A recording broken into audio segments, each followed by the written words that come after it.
যেখানে আল্লাহ বলছে আল ইয়াউমা আকমালতু লাকুম দীনাকুম ওয়া আতমামতু আলাইকুম নি'মাতি রাদিতুল ইসলাম দীনা, যে আজকের দিনে দ্বীন ইসলামকে তোমাদের জন্য পরিপূর্ণ করা হলো।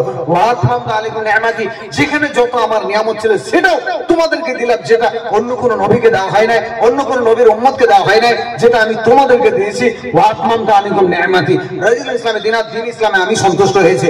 অতএব এই আয়াতটা আল্লাহ রাসূল যখন ইন্তেকাল করবেন তার 81 দিন পূর্বে হজ্জাতুল বিদা নামে শেষ হয়ে যখন বক্তব্য রাখছেন আল কাসওয়া নামের একটি উটের উপর আরোহণ করে, তখন এই আয়াতটা অবতীর্ণ হয়। এটি ইসলামের মোটামুটি একটা শেষ আয়াত বলে ঘোষণা করা যেতে পারে।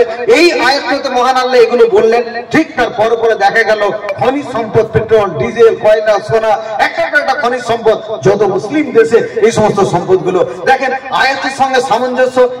ইরান, কাতার, কুয়েত, বাহরাইন, সৌদি, ইন্দোনেশিয়া, যেখানে যাবেন মুসলমান দেশে এই সমস্ত সম্পদ আল্লাহর পক্ষ থেকে এগুলো দান করা গেছে, যাতে মহান আল্লাহর বান্দাদের ইবাদত করতে কোনো অসুবিধা না হয়। মহান প্রভু আল্লাহর কাছে হযরত ইব্রাহিম আলাইহিস সালাম যখন কাবা শরীফ তৈরি করেছিলেন, তিনি তার উম্মতের জন্য দোয়া করেছিলেন। আল্লাহ এত পছন্দ হয়েছে, দোয়াটা তিনি গ্রহণ করেছেন, দোয়াটাকে তিনি কোরআনের জায়গা দিয়েছেন। কিন্তু ওই দোয়ার দ্বিতীয় অংশটা মহান প্রভু আল্লাহ সুকৌশলে একটু তার প্রতিবাদ করেছেন। ওয়াইজ ক্বালা ইব্রাহিম রব্বিজ আল হাযা বালাদান আমিনা ওয়ারযুক আহলা মিনাস সামারা মান আমানা মিনহুম বিল্লাহ ওয়াল ইয়াউমিল আখির। যখন কাবা শরীফ তৈরি করার পরে বহু মানুষকে নিয়ে তিনি যখন আরাফাতের ময়দানে হাজির হলেন, তিনি যখন কাবা শরীফে এতগুলো মানুষ নিয়ে হজ সম্পাদন করলেন, তখন দোয়া করে বললেন, ও আল্লাহ, তুমি এই 7 লক্ষ পাহাড়ের দেশ, এখানে মরুভূমির মতো যেখানে ফলমূল জন্মানো সম্ভব নয়, ওয়ারযুক আহলা মিনাস সামারা, ভালো ভালো ফলমূলের রিজিক তুমি এদেরকে দাও।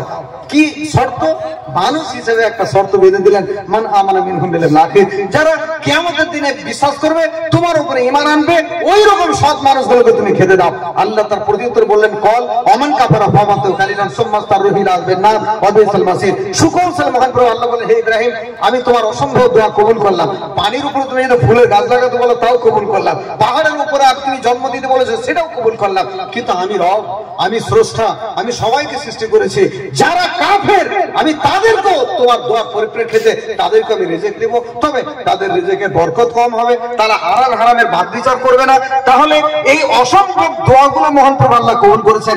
এই আয়াতের ভিত্তিতে মাত্র 500 বছর পর থেকে সারা পৃথিবীতে এই পেট্রোল, ডিজেল, কয়লা, সোনা যত দেখছেন বেশিরভাগই মুসলিম দেশে মহান প্রভু আল্লাহ দান করেছেন। কিন্তু এই মুসলমানরা সেই ইহুদি খ্রিস্টানদের কাছে গিয়ে আবার তাদের কাছে প্রাণ ভিক্ষা চায়, তাদের কাছে আলো ধার চায়, তাদের কাছে জ্ঞান ধার চায়, যার কারণে আল্লাহ নারাজ হয়ে আজকে 75% উপরে এই সমস্ত সম্পদের কর্তৃত্ব ইহুদিদের হাতে আর খ্রিস্টানদের হাতে চলে যাচ্ছে। একটি মাত্র কারণ, যে আপনার সন্তানকে আপনি হীরের টুকরো বানানো বাদ দিয়ে কাফের, মুশরিক, বেঈমানদের চামচাগিরি শিখিয়েছেন, যার কারণে আজকে আমার ঘরের সন্তান পঞ্চায়েতের প্রধান হয়ে 100টা লোকের কাছে চাকরি নামে প্রতারণা করে কয়েক কোটি টাকা বাটপারি করে, রাস্তাঘাট, আবাসন, ট্রেন, চৌবাচ্চা, ইন্দিরাবাসের টাকা লক্ষ লক্ষ টাকা চিটিংবাজি করে, বাটপারি করে, রাজনীতির নামে এরা প্রতারণা করে। এরা আমাদের ঘরের সন্তান, এদের কাছে দাওয়াত দেওয়া আমাদের অপরিহার্য, এদেরকে দাওয়াত দেওয়া ফরজ, কিন্তু আমরা সেই দাওয়াত গুলোকে বন্ধ করে দিয়ে বলেছি ফতোয়া দিয়ে ওদের কাছে যাও না যায়, এইরকম একটা আমরা ফতোয়া দিয়ে রাখি। মনে রাখবেন, আমাদের যারা প্রতিবেশী অমুসলমান এরাও আমাদের ভাই, আল্লাহ ওদেরকে ভালোবাসে, ওদেরকে জমি জায়গা, বাড়ি ঘর, বিল্ডিং সবকিছু দান করেছে। ওদের এই জমিগুলো তাদের নেতা দেয়নি, তাদের বাদশার নয়, তারা যার উপরে বিশ্বাস করে সেই দেবতারও নয়, এই সমস্ত সম্পদ মহান আল্লাহ তাদেরকে দান করেছেন। ওদের আল্লাহ যদি ভালোবেসে তাদেরকে সম্পদ দান করতে পারে, তাহলে আপনাকেও একমাত্র আল্লাহর সন্তুষ্ট যেন তাদেরকে ভালোবাসতে হবে এবং ভালোবেসে তাদেরকে এই দ্বীন ইসলামিক দাওয়াতের হালকায় আনার জন্য আপ্রাণ চেষ্টা চালাতে হবে। কোরআনের 9 নম্বর সূরা তাওবা এর 60 নম্বর আয়াতে মহান প্রভু আল্লাহ যাকাতের 8 শ্রেণীর মানুষের হক ও অধিকার নির্ধারণ করেছেন। আপনি কোরআন খুলে দেখবেন, তার মধ্যে একটু মুআল্লাফাতুল কুলুব, তাদের দিলকে ইসলামের দিকে ইন্টারেস্টেড করার জন্য, মাইল করার জন্য, দিলকে ইসলামের দিকে ঝুঁকিয়ে দেওয়ার জন্য, ইসলামিক আদর্শ দেখাবার জন্য 8 অংশের 1 অংশ আল্লাহর ঘর থেকে তাদের জন্য নির্ধারণ করা গেছে। কিন্তু আজকে আমরা আলেমরা এটা বেমালুম ভুলে তাদেরকে দাওয়াত দেওয়া, তাদের পলিসি আর চিন্তা ভাবনা করা সম্পূর্ণ আমরা বন্ধ করে দিয়ে এই মঞ্চে দাঁড়িয়ে হিন্দুরা কাফের, ওরা মুশরিক, ওরা বেঈমান, ওরা নাপাক, এই সমস্ত ফতোয়াবাজি করে, কিন্তু এটা ইসলামিক আদর্শ ছিল না। আল্লাহ রাসূলের সাহাবারা যদি ওইটুকু সন্তুষ্ট হয়ে মক্কা মদিনায় সীমাবদ্ধ থাকতেন, তাহলে এই কাফের মুশরিকের দেশে এত ব্যাপকভাবে ইসলাম সম্প্রসার হওয়া এটা একটা অসম্ভব ব্যাপার ছিল। কিন্তু তাদের সামনে দাঁড়িয়ে হক কথা বলেছেন, যুদ্ধ করেছেন, দ্বীনের মেহনত করেছেন, রক্ত দিয়েছেন, যুবকরা তাদের বিবিদেরকে বিধবা করেছেন, কুচি কুচি মাসুম বাচ্চাকে তারা ইয়াতিম করে ইসলামের জন্য তাদের বুকের তাজা রক্ত দিয়েছিলেন বলে সারা পৃথিবীর অলিতে গলিতে আজকে ইসলাম সম্প্রসারিত হয়েছে। কাফিরের সামনে, হেরাক্লিয়াস বাদশার সামনে, এমনকি সারা পৃথিবীর যার জন্য নানি দাদিদের কথাও গল্পে শুনতাম, রুস্তম পালোয়ানের সামনে একজন মুসলিম নওজওয়ান কি বললো তার সামনে দাঁড়িয়ে, এই যে তোমরা আরবের লোক, তোমরা নাপাক, তোমরা নারীকে কেন্দ্র করে মারপিট করো, তোমাদের ওখানে কোনো আদর্শ নাই, তোমরা আরবের মরুভূমি মালিয়া কাকনের দেশের মানুষ, তোমরা খেজুর খাওয়ার, গরু চড়াওয়ার মারপিট করো, তাহলে তোমরা এত লোকজন নিয়ে এখানে আমাদের ইরানে কোন কারণে এসেছো? তিনি কি জবাব দিয়েছিলেন? আপনি ঠিক বলেছেন, আমরা ওইরকম নাপাক ছিলাম, আমরা অপবিত্র ছিলাম, আমরা একটা নারীকে কেন্দ্র করে 100 বছর মারপিট করেছি, সামান্য গর্তের পানি নিয়ে ঝগড়া করে নিষ্ঠুরভাবে হত্যা করেছি নিজের ভাইকে, আমরা আমাদের সম্পদের জন্য মাকে বাজারে বিক্রি করেছি, ছোট ছোট ভাই বোনকে বাজারে বিক্রি করে বাপের সমস্ত সম্পদকে আমরা আত্মসাৎ করেছি, আমাদের বাড়িতে কুচি কুচি মেয়ে জন্ম হয়েছে, পরের লোকেরা আমাকে শ্বশুর বলবে, এই যে লজ্জায় নিজের মেয়েকে জীবন্ত সমাধিস্থ করেছি, এইরকম অপরাধী ছিলাম আমরা। তারপর আমাদের মাঝে একজন যোগ্য ব্যক্তি এলেন নবী হিসেবে আমাদের এই চরিত্রের অবনতি ক্ষেত্রে অবস্থাটা সংশোধন করার জন্য। তিনি আমাদেরকে দাওয়াত দিলেন, কালেমার দাওয়াত, তাওহীদের দাওয়াত, এক আল্লাহর প্রতি দাওয়াত, তাওহীদ আখিরাত রিসালাতের দাওয়াত। আস্তে আস্তে আমরা তার সেই দাওয়াতকে গ্রহণ করলাম এবং তিনি আমাদের একটা চূড়ান্ত শিক্ষা দিয়েছেন। সেই শিক্ষা হলো এই যে মানুষ হয়ে মানুষের প্রভুত্ব করতে পারে না, মানুষ হয়ে নিজের খামখেয়ালি জীবনযাপনের আদর্শ মানুষের উপরে চাপিয়ে দিতে পারে না।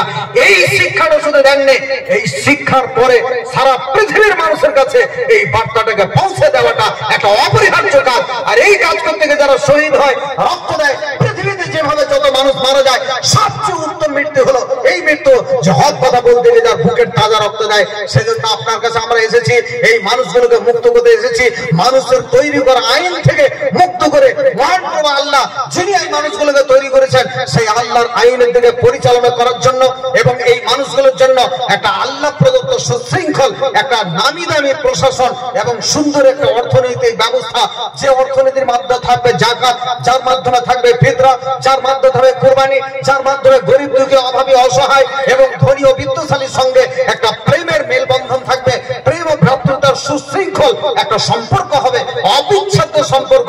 সেই সম্পর্কের জন্য আপনার মতো একটা অত্যাচারী শাসকের কাছ থেকে এদেরকে মুক্ত করে আল্লাহর প্রতি পরিচালনা করার জন্যই আমরা আপনার দরজায় এসে উপস্থিত হয়েছে। এটা ছিল সেই যুগের যুবকের কথা। কিন্তু আজকের যুবকের অবস্থাটা জানেন? বাংলাদেশে জলসা করতে গিয়েছে আমার ওখানে কয়েকটা ক্লাসমেট, রাস্তায় যখন যাচ্ছি দেখলাম একটা জায়গা প্রচুর বোতল পড়ে আছে, এত বোতল খালি জায়গায় ওজন করলে আমার মনে হয় 2 লরি হবে। আমরা আছে এত বোতল কেন ভাই? আমাকে ভাই চুপ করো, বলতেই লজ্জা লাগছে। কি বিষয় বলো?